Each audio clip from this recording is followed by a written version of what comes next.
everybody, it's Ian the Off Kilter Crafter. I hope you're having a great day today. Today I'm going to be opening up the Cut and Cuts Puzzle Mystery Quilt Name of the Rose. This is clue number 4, so let's go ahead and open up the package and see what's included. As a reminder, I'm making the small quilt, so if yours doesn't exactly match up to mine, that might be because you are making a large quilt, so just remember that. I know sometimes whenever I'm in the Facebook group, sometimes I see clues and forget that there is a small or a large quilt, and so when somebody's clue doesn't quite match up with what mine looks like, I kind of freak out a little bit. But here's what's in our package 4 for the small quilt. We have some fabric, small triangles of fabric A, and that's going to be 12 of those. Let me put that right there where you can still see it. We have one, or not one, we have more than one. We have lots of F, so this is going to be 8 large triangles of F. We have 6 large triangles of A. Maybe I should do it like this, that way they're all going to be able to fit on there. We have 4 triangles of, small triangles of E. We have 6 large triangles of C. We have, sorry, I think my neighbor's souped up car is getting ready to leave. I don't even know if you can hear that or not, but anyways, we have 6 triangles of large E. We have 4 triangles of small f. We have 2 rectangles of A and 4 rectangles of E. So this should be in your package for clue number 4. Looks like we're going to be making 2, 4, 6 different blocks or clues for our puzzle today. So we are going to be working a lot. Alright, I've set up my Cricut Easy Press Mini and my ironing surface here on my table, so that is ready to go. The first clue, or the first part of what we're going to be doing today for section 4A, is join a small A triangle to the top left of a large E triangle, press towards A, and add a second triangle of A to the top right, press towards A. Make 4 of these. Okay, that was a lot of instructions. Let me grab the fabric. Alright, my fabric for Team Electron is, this is my A fabric and this is my E fabric. We're going to make 4 of these, basically our flying geese pattern, by attaching the A to the E on this side, sewing that seam, pressing towards A, and then adding the second A onto the right side and pressing that. So let's go ahead and do that. Alright, I have put that together 4 times, and now I'm pressing towards A on my last corner there. So you should have now 4 that look just like this. My next step is to take a rectangle of E and sew it to the bottom, just like this. And we're going to press it towards the top. This is my last one to press. Again, we're pressing towards the top, so you're going to be pressing towards the top here, and now that that's all done, it looks like we're going to be taking all 4 of these and setting them off to the side and starting in on a new little section. Next, we're going to be taking a large triangle of F and pairing it up with a large triangle of C, and we're going to make 4 of these. So let's get to it. Now that I've sewn all 4 together, I'm going to press towards F fabric, so towards the blue fabric for me. And it should look something like that. So I have 4 of those. We're going to set those off to the side, and we're going to grab F and A fabric. I'm going to do the same thing again. I'm going to take my F fabric and have it on the left, my A fabric on the right, and we're going to sew 4 sets of these triangles together. Alright, I have my last triangle here, and I'm pressing it towards fabric F. So now I have 4 of these triangles, and I'm going to combine them with these triangles for step 5. It says to join step 3 to step forward. Let me try that again. Step 3 to step 4, and we're going to press towards FC. So FC, which is this one. So let me set these off to the side here.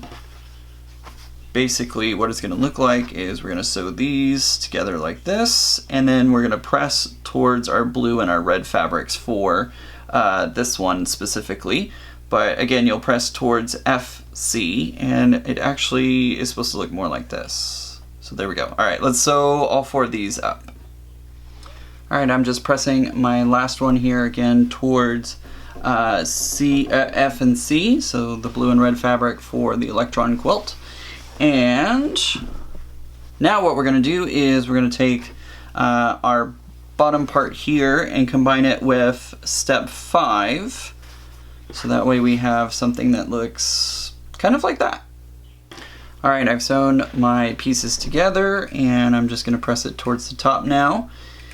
And we are done with this part. This is going to get labeled as 4A, and then we're going to start in on our next part. So you should have 4 units that look hopefully a little less cattywampus than mine, but you should have 4 units that look like this.